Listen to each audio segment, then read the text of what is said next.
O cérebro humano é uma das máquinas mais potentes e perfeitas da natureza. Mas pode ser enganado facilmente. Ilusões, golpes e truques mudaram para sempre o curso da história. Essas sugestões fazem parte da nossa vida cotidiana e da história da humanidade. Sugestões. A ciência do engano.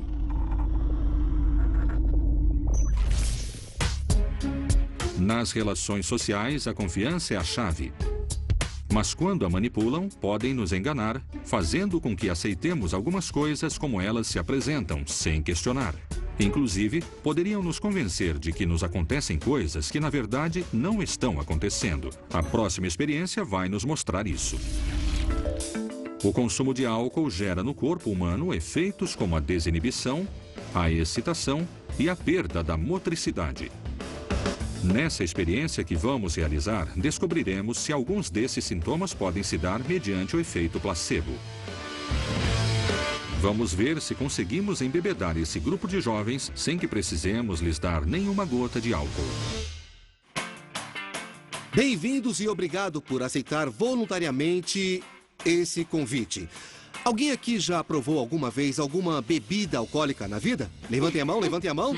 A risada falou tudo. Bom, já bebemos um pouco, mas o que vamos fazer hoje aqui é uma experiência científica. Vamos demonstrar o que acontece com isso dentro do nosso corpo, tá bom? Tudo bem? Ficou claro? Então, que comece a festa! Uma salva de palmas pra vocês!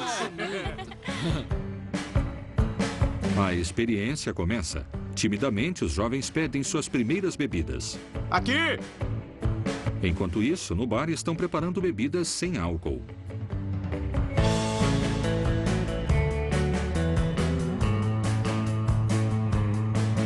Esse é pra mocinha. Agora sim, finalmente chegou essa Ai, eu vou bebida. derrubar. Viva, que beleza. Opa, aí sim. Olha lá. Saúde! O efeito placebo surge como uma resposta química neuronal que libera muitas endorfinas, nos dá prazer, nos agrada, nos dá bem-estar, mediante a resultados de nossas crenças subjetivas diante de algo. Aí, garçom, me dá Eu outra. quero mais uma, Vamos por favor. beber. Pode trazer mais uma também. O efeito placebo começa a fazer efeito. A timidez inicial sumiu e, aos poucos, todos começam a ficar mais alegres e relaxados. Apesar das bebidas não levarem álcool. Vira! Alguns deles começaram a mostrar sintomas claros de embriaguez, como aumentar o tom da voz e soltar gargalhadas. Qualquer pessoa acharia que eles estão bêbados.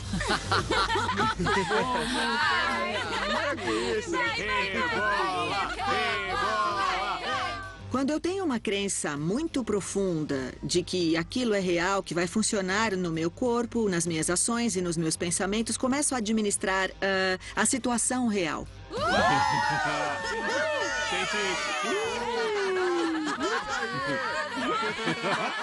Uma pessoa tem uma sequência no cérebro desde que ela dá o primeiro gole até ficar bêbada. Então o cérebro vai dando voltas até ficar bêbado e não prova o álcool. Esse é um placebo muito interessante.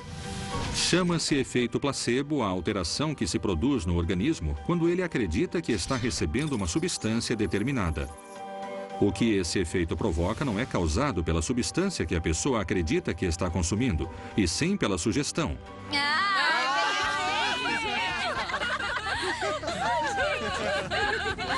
Os participantes continuam bebendo. Está na hora de falar a verdade. Eu tenho uma surpresa. O quê? Eu preciso te contar que você não bebeu nenhuma gota de álcool durante toda a noite. Como é? Como não? Não acredito. Ai, não pode ser. Não acredita, né? impossível. E eu achando que tava tomando os melhores drinks de toda a acontece. cidade. O último passo é demonstrar aos participantes que eles não consumiram nada de álcool através do teste do bafômetro. Eles não acreditam porque realmente se sentem afetados e pensam que é porque beberam. Mas isso se deve ao efeito placebo. Zero! Não! Ai, eu tava tão alegre. Eles acreditaram o tempo todo que estavam tomando álcool. Quando pensaram que as bebidas tinham álcool, ainda que não tivessem, foram vítimas da sugestão. Alguns processos da história demonstram como se começou a valorizar algo que não tinha valor. No século XVII, o sueco Johan Palmstruch entregou um pedaço de papel em troca de um punhado de moedas de ouro. E é assim que podemos dizer que o dinheiro nasceu. Um papel com um valor especial, a confiança que as pessoas têm nele. Na história se valorizou elementos muito estranhos e diversos, mas há uma relação íntima entre o metal e o dinheiro. Os senhores feudais colecionavam moedas de acordo com o poder delas.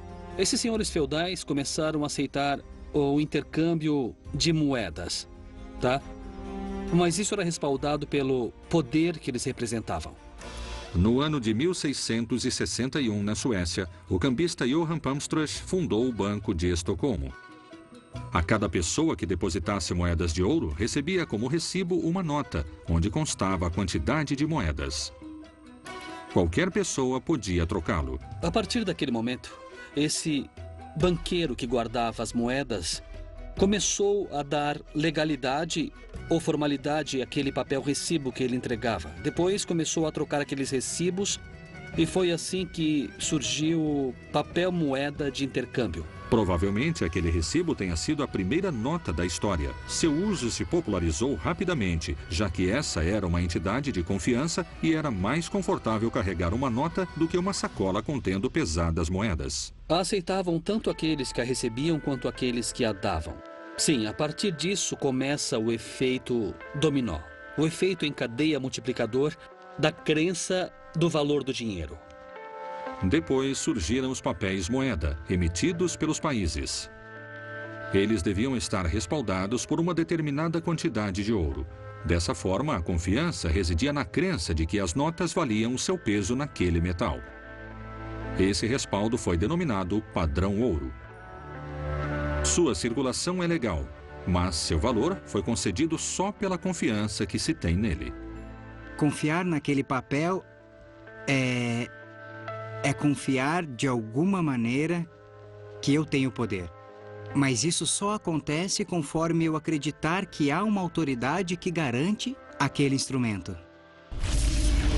Assim como a confiança se constrói, ela também pode ser destruída. As palavras e os gestos têm o poder de nos fazer confiar nas pessoas, embora elas também sejam as ferramentas que podem influenciar as emoções e sugestionar nossas decisões.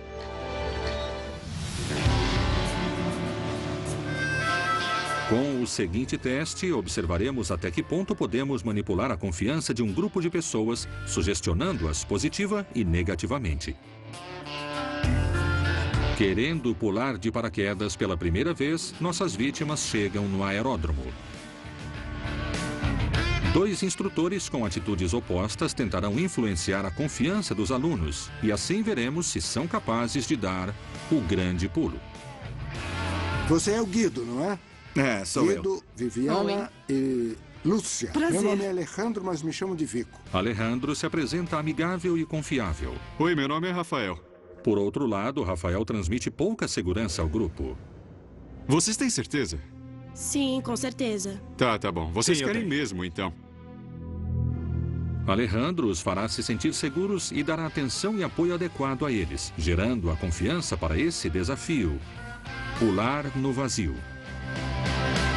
Tudo vai ser muito simples. Vocês precisam confiar muito em mim. Vamos conhecer as partes do paraquedas, vocês vão aprender a resolver situações de emergência. Podem ficar tranquilos, porque aqui há menos situações de emergência do que pilotando uma moto. Vocês aprenderão direitinho tudo que diz respeito ao paraquedismo. Por outro lado, Rafael, com sua pouca predisposição para preparar os alunos, tentará o efeito contrário: dar medo e desconfiança. E por que você quis... Eu sempre tive vontade de pular de paraquedas. Vamos ver se hoje dá certo. Vamos torcer para que dê certo. Vamos ver. Vocês vão aprender... O primeiro grupo recebe detalhes específicos de segurança sobre o equipamento. Isto é um paraquedas. Vocês já tinham visto um desses? Não. Sabiam como era? Todos os arnês têm 2 paraquedas, o principal e o secundário. Ou seja, se tiverem algum problema com o principal, terão que usar o secundário. E para que fiquem mais calmos, vocês terão um computador que abrirá o paraquedas de vocês caso vocês desmaiem ou se acontecer alguma coisa. Finalizando a aula, o primeiro instrutor termina de dar as explicações básicas, fazendo com que eles sintam o peso da mochila, gerando estímulos positivos nos participantes. Sem transmitir confiança, pouco explicativo e distante, esse instrutor estimula negativamente seus alunos. Aqui, vou mostrar para vocês rapidinho. Esse é o paraquedas.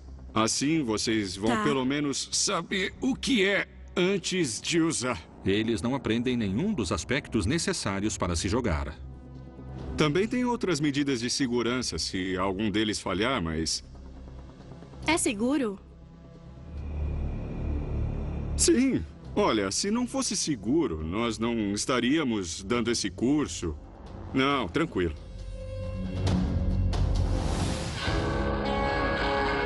Os 3 participantes do primeiro grupo avançam confiantes à segunda etapa, treinando todas as posições e manobras de queda que podem precisar durante o voo. Vira à direita. Isso. Agora vira à esquerda.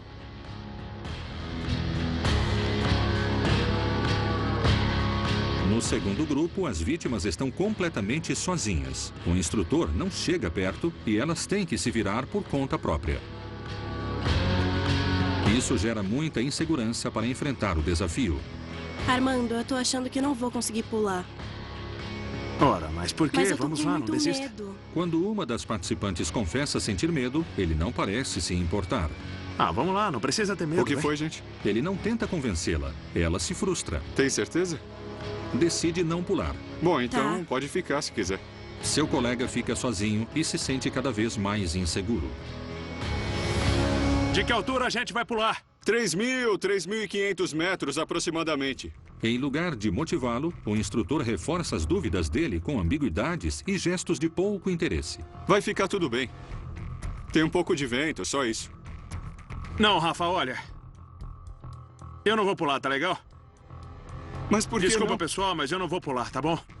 Calma, calma. Não. A ansiedade, a altura e a falta de certezas por parte do instrutor fizeram com que o aluno desistisse de pular. Piloto, vamos voltar. Pode voltar.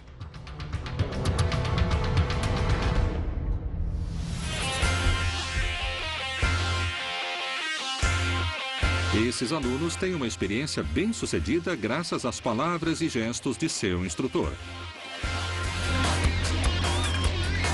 O que para uns foi uma aventura emocionante e divertida, para aqueles que não foram corretamente guiados pelo instrutor, acabou sendo um verdadeiro fracasso. O que será que os alunos do instrutor que gerou confiança e segurança pensaram em contraste com aqueles que receberam estímulos negativos? Maravilhoso, amei. O Alejandro foi incrível, me animou muito. A verdade é que, graças a tudo que Alejandro me disse, tive a motivação necessária para estar calmo, relaxado. Foi incrível.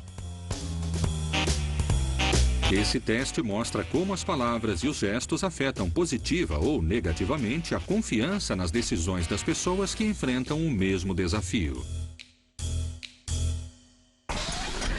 A confiança é uma das condições básicas para os enganos. Os golpistas conhecem as necessidades das pessoas e oferecem soluções rápidas e precisas para conseguir realizar suas fraudes. O seguinte engano tem a ver com uma necessidade habitual para os comerciantes de todas as cidades: o câmbio. Tudo começa com uma ligação de uma casa de câmbio, onde oferecem comprar moedas por notas pagando 10% a mais. O dono do comércio, empolgado com a oferta, aceita. E depois de combinar uma cifra, envia um empregado com uma sacola cheia de moedas. O rapaz é recebido pelo cambista na porta da casa de câmbio.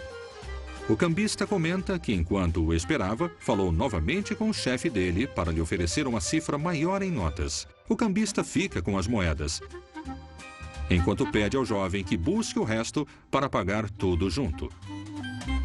Porém, quando o jovem volta à banca de jornal, o chefe comenta que nunca recebeu uma segunda ligação. Desesperado, o rapaz volta correndo, mas o lugar está vazio. O que aconteceu? O golpista se fez passar por um empregado de uma casa de câmbio, obteve os dados de uma banca de jornal e, planejando tudo antecipadamente, fez a armadilha. Com uma ligação telefônica, combinou que trocaria uma cifra de moedas por notas e depois fugiu com todo o dinheiro. Com certeza, o mundo está cheio de pessoas com experiência na arte de enganar.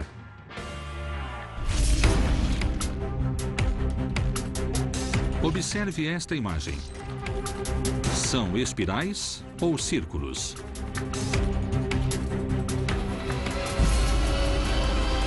Sugestões. A ciência do engano.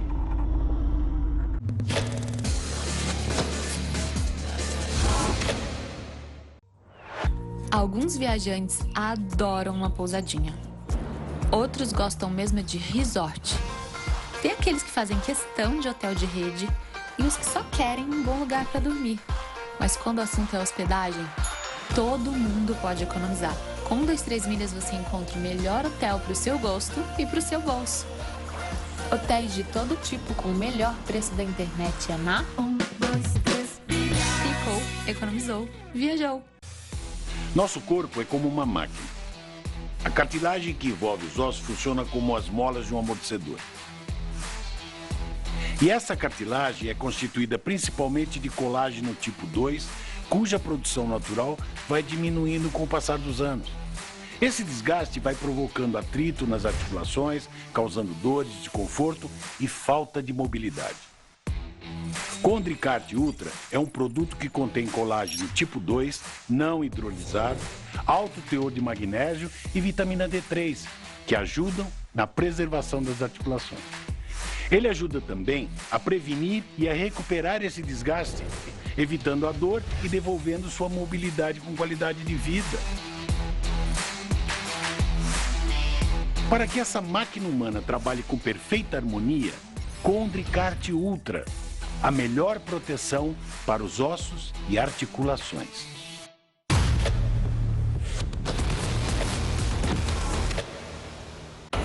Nos confins do tempo, nossa história começa.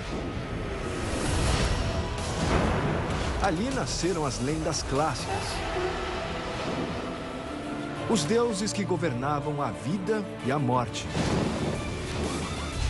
Aqueles que criaram o mundo em que vivemos hoje.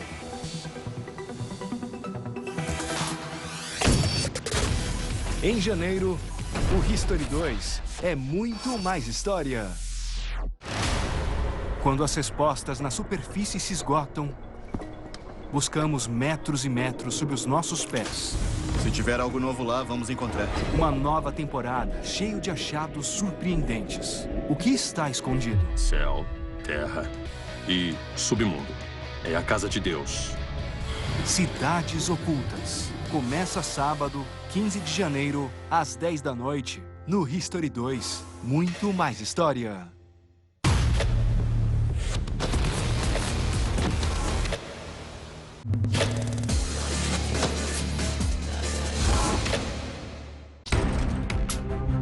Observe esta imagem.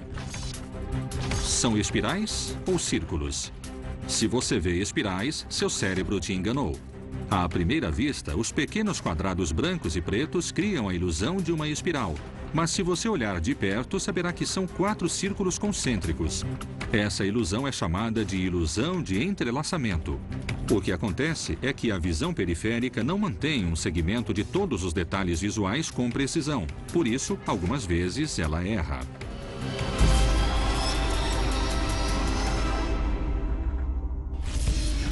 Por que escolhemos aquilo que escolhemos? Mesmo quando estamos descansando, milhões de estímulos ingressam no nosso cérebro sem que percebamos. E quando decidimos algo, qualquer coisa, aqueles estímulos imperceptíveis nos levam numa direção que acreditamos ser consciente, mas não é. Escolhemos prestar atenção em alguns elementos e essa escolha resulta numa perda que é aproveitada pelos ilusionistas para nos enganar e nos entreter. Nosso ilusionista nos mostrará como, através de diferentes estímulos, ele poderá levar a atenção das pessoas para aquilo que ele quiser. Ele pode desviar a visão, a audição e até o tato das vítimas para distrair e surpreender. Eu vou te pedir para colocar suas mãos viradas para cima. Isso, bem firmes, firmes, firmes. E eu vou tentar fazer uma coisa. Vou fazer uma coisa com essa outra mão. Isso, vira a outra mão também, assopra. Não se mexe, olha aqui. Muito bem, muito bem, muito bem. Sentiu alguma coisa? Nadinha? Olha a sua mão.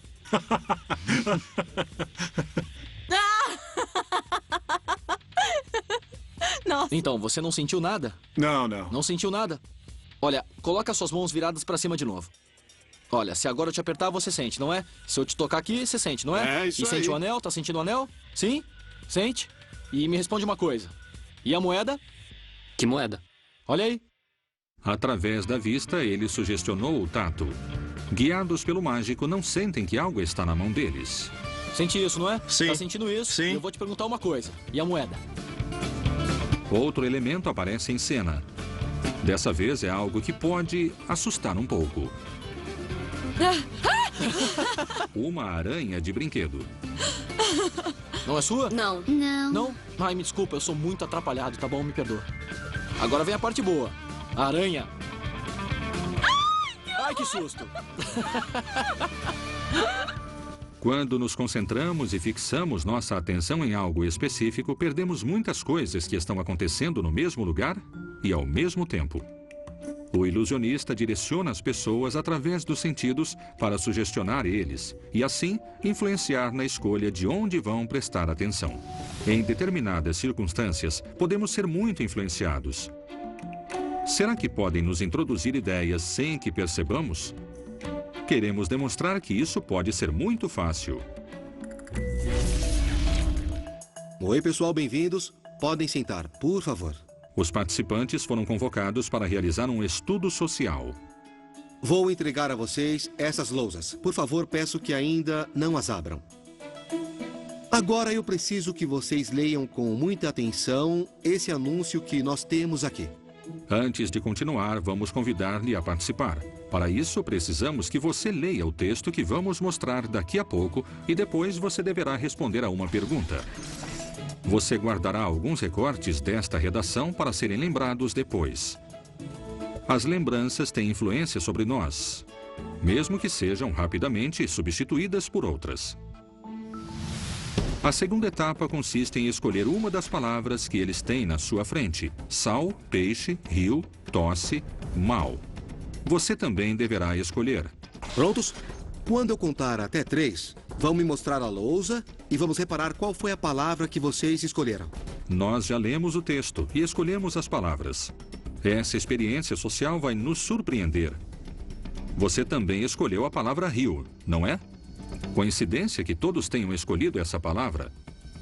Nós já sabíamos. E isso se baseia na cascata de disponibilidade, uma ferramenta utilizada pela psicologia, pelo marketing e até pela magia. A cascata de disponibilidade é um viés cognitivo, uma falha, que nos obriga a procurar o primeiro que vemos para resolver um problema, por uma questão de velocidade. O texto que todos leram foi fundamental para a tomada de decisão. A maioria das palavras começou pela letra R. Por isso, na hora de escolher, a decisão foi simples. Todos escolheram a única que começava com R. Mesmo que não percebamos, a cascata de disponibilidade influi na tomada de decisões cotidianamente. O viés cognitivo cumpriu um papel transcendental em acontecimentos que foram decisivos para a história. A disponibilidade de conceitos novos e originais pode ter sido utilizada para influenciar positivamente e, assim, mudar o rumo dos acontecimentos. No final do século XVIII, o povo francês se apropriou dos conceitos de liberdade, igualdade e fraternidade. E assim começou uma das revoluções mais importantes da história. Essas ideias eram debatidas há muito tempo antes. No começo do século XVII, Paris era uma fonte de ideias novas. Lá, tentavam derrubar a monarquia como instituição, mas acima de tudo, como conceito.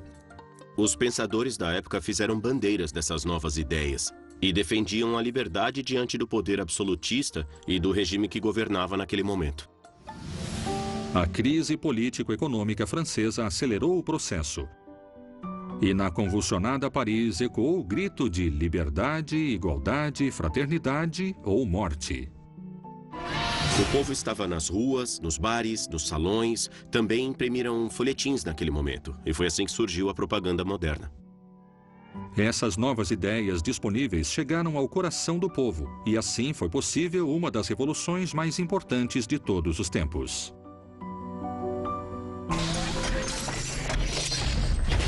Assim como com as pessoas, os povos, como conjunto, também têm memória. E ela pode influir nas decisões de toda uma sociedade. Quando não aprendemos daquilo que vivemos, podemos ser presas da sugestão.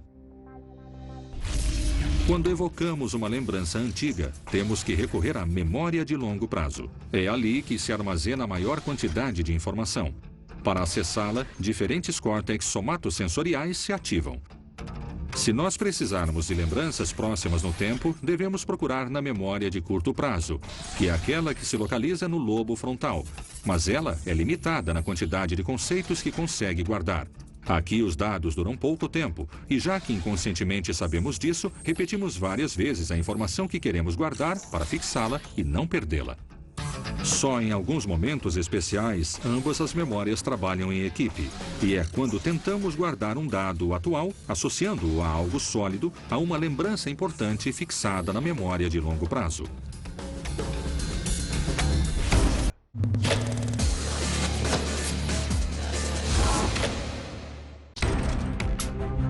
Observe essa imagem. Algo estranho acontece com o triângulo. Esse é um objeto impossível chamado Triângulo de Penrose. Acontece graças a um paradoxo espacial e a uma percepção errada do espaço. Responde a um desejo natural dos seres humanos de interpretar imagens de duas dimensões como objetos tridimensionais.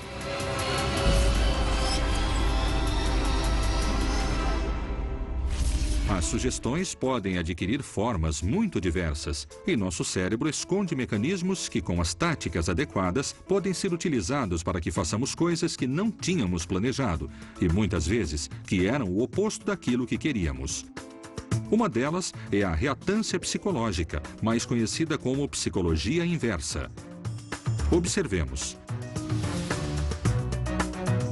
Convidamos um grupo de crianças de diversas idades e suas mães para aproveitar uma tarde de jogos. Cada criança brincará sozinha no salão. O lugar estará muito bagunçado.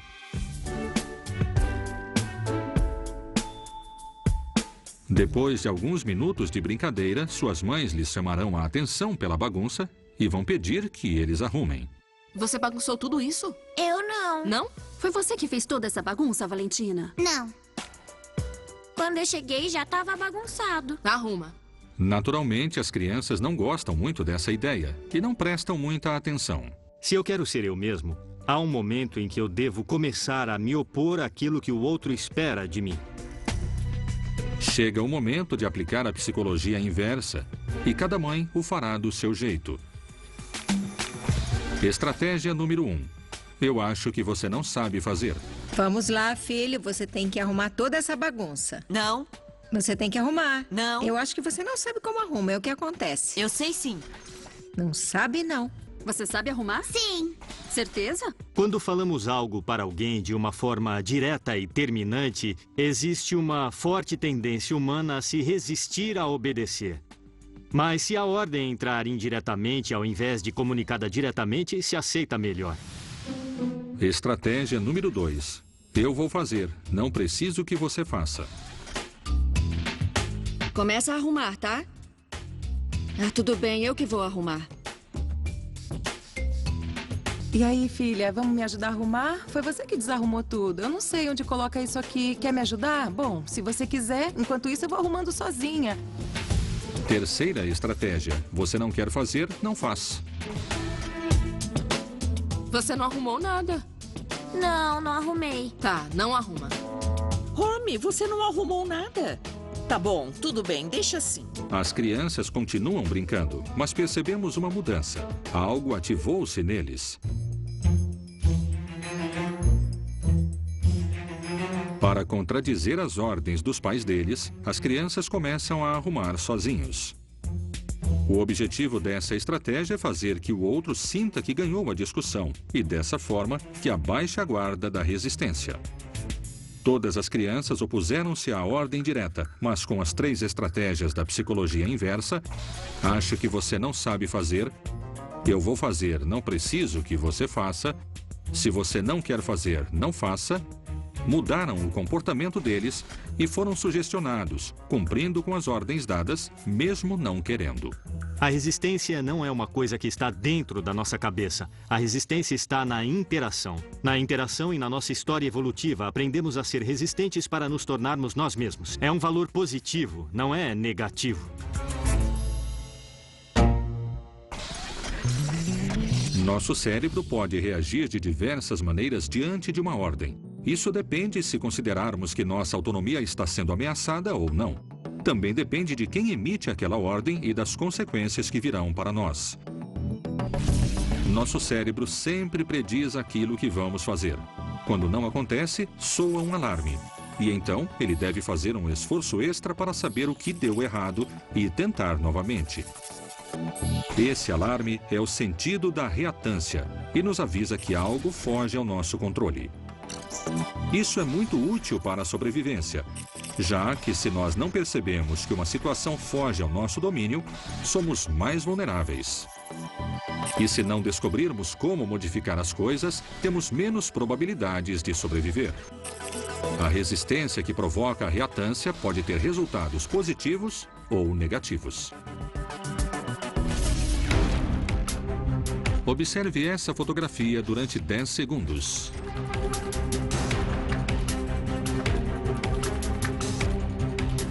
Algo mudou, mas provavelmente você não percebeu. Por que acontece isso? Sugestões: a ciência do engano.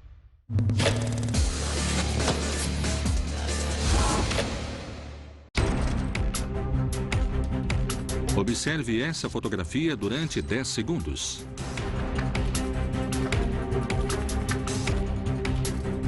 Algo mudou, mas provavelmente você não percebeu.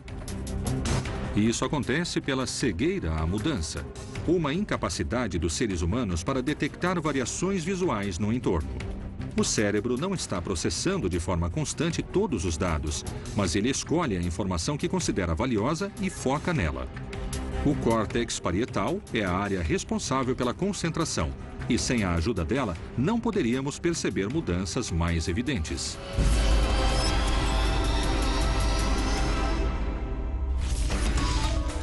Na nossa sociedade, a autoridade é fundamental na hora de aprender. As figuras de autoridade podem condicionar aquilo que aprendemos, inclusive nossa capacidade de aprender. O que acontece quando somos condicionados negativamente? Vamos ver na seguinte experiência. Realizaremos uma prova para sugestionar um grupo de pessoas e fazê-las acreditar que não podem resolver algo que em outra circunstância resolveriam facilmente. Isso se chama indefensão aprendida. Boa tarde. Nós vamos fazer uma dinâmica muito simples. Serão duas equipes. Primeiro, a equipe 1, nosso objeto de estudo. Daremos a eles um anagrama sem solução. Tentaremos frustrá-los para que acreditem que não são capazes de resolvê-lo. Enquanto que a equipe 2 receberá um anagrama muito simples. Vocês vão observar a primeira palavra e quando a resolverem, vocês vão levantar a mão. 1, 2, 3, virem a folha, por favor, e resolvam o primeiro anagrama. Metade da sala concluiu o exercício rapidamente, enquanto que o resto vai ficando irritado, tentando resolver o anagrama impossível e invejando a velocidade do outro grupo.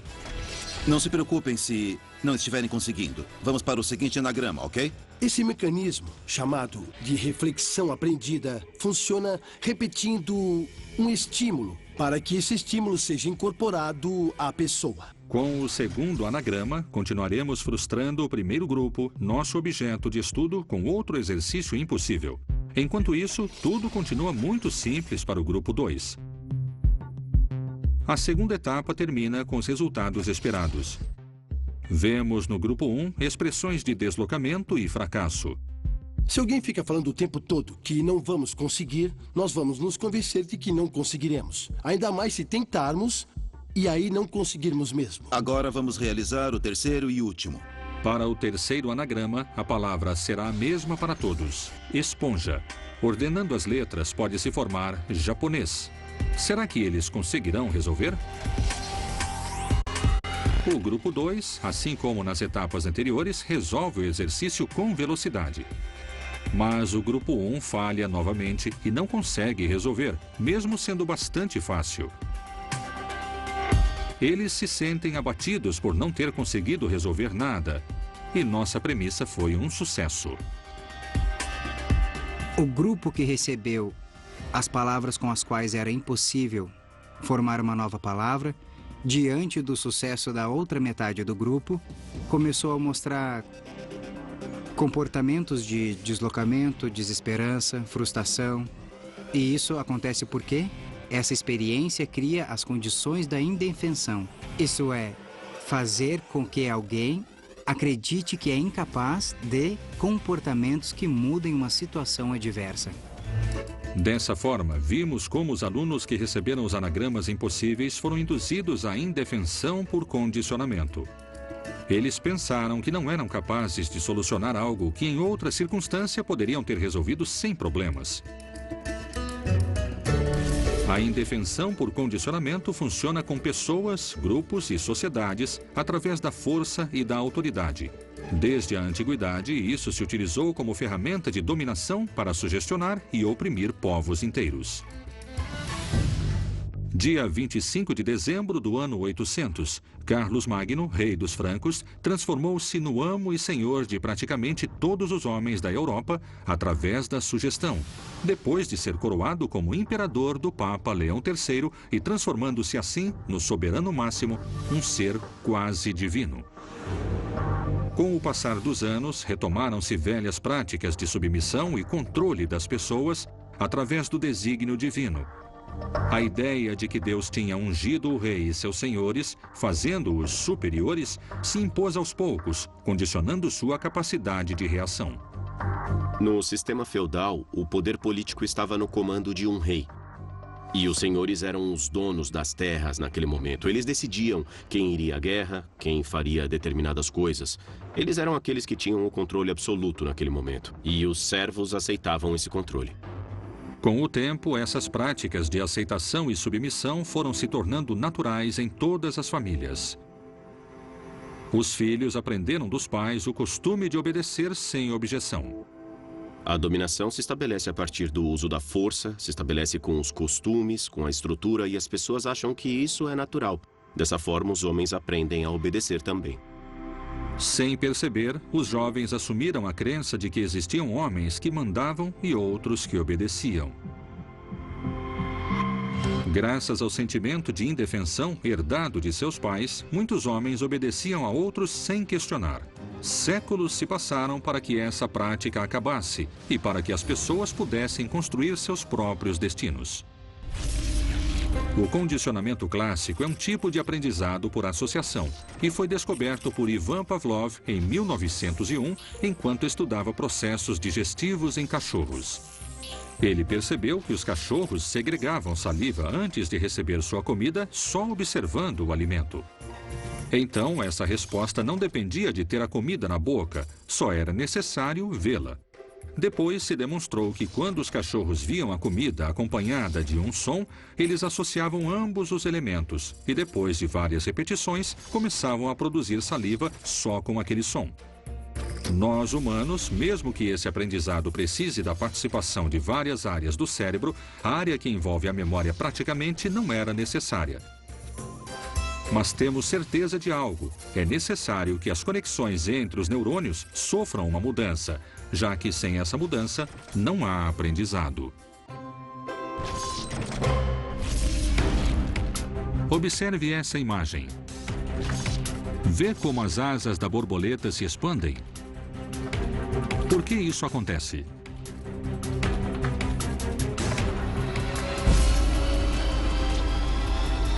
Sugestões: a ciência do engano. Observe essa imagem. Vê como as asas da borboleta se expandem?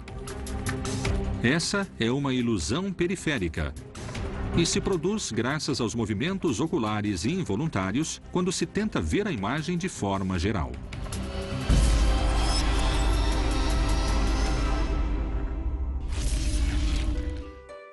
Alguns enganos podem esconder em seu interior uma maquinaria complexa, feita para desmascarar uma fraude muito maior.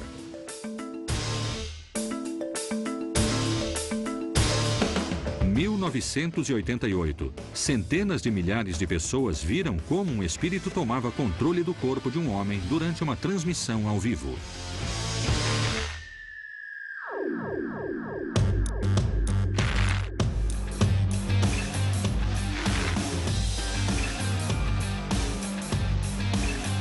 Tudo começou num estúdio de televisão. José Álvares entrou em transe durante uma entrevista ao vivo.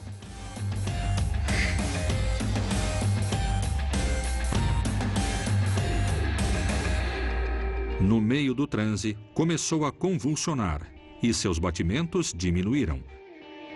Os esforços para reanimá-lo foram inúteis. Mas ainda faltam alguns detalhes para voltar a essa história muito mais intrincada e incrível. José Álvares reagia diante das câmeras. Era a primeira vez que uma coisa dessas era transmitida ao vivo pela televisão.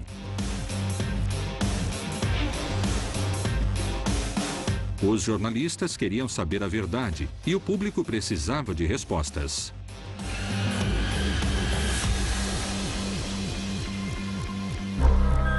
Começaram a fazer perguntas a José, que tinha acabado de voltar de um transe. Mas um espírito tinha invadido o corpo de José Álvares e se comunicava através dele. Ele se chamava Carlos e tinha grandes coisas para revelar.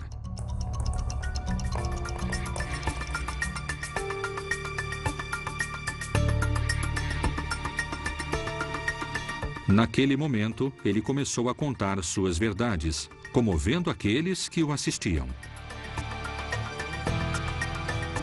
Havia nascido um novo profeta pela televisão, ao vivo. O milagre começou a ficar cada vez mais conhecido. O mundo inteiro conhecia a história de Carlos, o profeta que se manifestava através do corpo de José Álvares.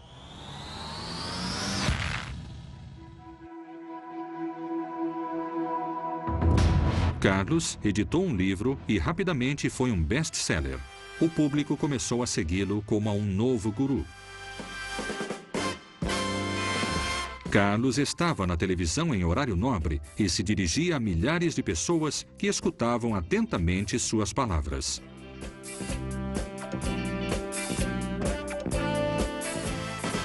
Antes da revelação, Carlos pareceu sofrer um novo estado de transe. Mas um dia, o público conheceria a verdadeira moral da história, que não tinha nada a ver com o sobrenatural.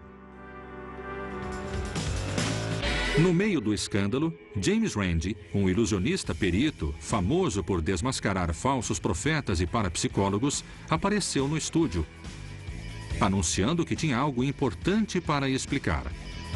James Randi confessou que tudo era uma fraude. José, ou Carlos, tinha utilizado um implemento para diminuir os batimentos do coração, e todas as revelações eram ditas a ele através do transmissor. Mas por que fizeram isso? Eles tinham planejado tudo juntos. O objetivo de Randi era demonstrar que era possível criar um falso profeta do nada e que milhões de pessoas acreditariam nele. Dessa forma, desmascaravam um engano bem maior a todos aqueles charlatões que circulavam pelos meios de comunicação se gabando dos seus poderes sobrenaturais. Para demonstrar que com sua atuação não queriam lucrar, eles devolveram o dinheiro que as pessoas gastaram nas entradas das apresentações do guru. Nossa mente é uma ferramenta que não deixa de nos surpreender. Através dela, nós nos relacionamos e conseguimos confiar. A confiança é inestimável, mas em um instante pode se perder. Nossas decisões mais pessoais podem estar sendo ditadas por outras pessoas. Acreditamos que dominamos nossos atos, mas costumamos fazer exatamente o oposto. Acreditar em alguém pode nos condicionar e limitar nossas percepções do mundo. Tudo isso pode acontecer como consequência das sugestões, a ciência do engano.